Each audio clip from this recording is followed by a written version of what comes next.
So one of the things that's really important when you're establishing a coaching relationship is to have clear expectations. First and foremost, you want to know what it is the person wants to work on and what they want to accomplish. And so it's important to unpack what their vision is and what they'd like to accomplish through a coaching relationship. It's also helpful to discuss with them what coaching is and how you could be helpful to them as a coach, what they're looking for in a coach. And sometimes they'll actually be talking more about wanting to have a mentor, and you unpack what they're saying, and then you say, well, the way I like to work with people is I like to listen and ask questions and unpack their thinking to the fullest before giving my input. And that way there's the maximum development of that person. You want to talk about, well, how often are you going to meet? Is it going to be weekly or is it going to be monthly? What are you going to do in preparation?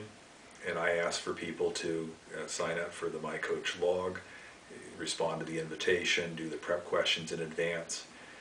And the rationale for that is how it can double or triple the fruitfulness of the conversation.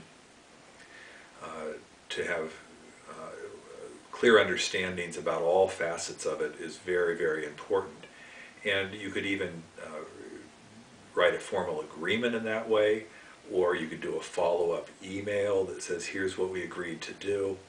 And in that way you have something that you can go back to in the coaching relationship to refer to the progress you're making, and is this keeping with what you're wanting to accomplish in that journey. In My Coach log, there's even a first session that allows you to ask some questions, even to explore those possibilities. You know, the prep questions are, what would be important for me to know about you, and what would you like to accomplish in a coaching relationship, and so forth. And that would even help set the stage for that kind of conversation, to be able to go a little bit more deeply in clarifying what you're trying to accomplish.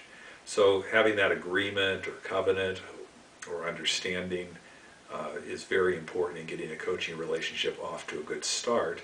And it's also helpful to make sure that you have an ending in mind, you know, how many sessions you're going to do and when you're going to stop to evaluate along the way.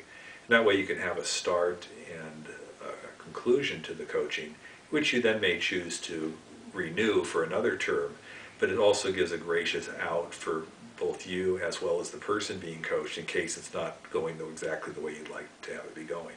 So getting agreement, getting clarity of expectations is very important in getting a good coaching relationship started.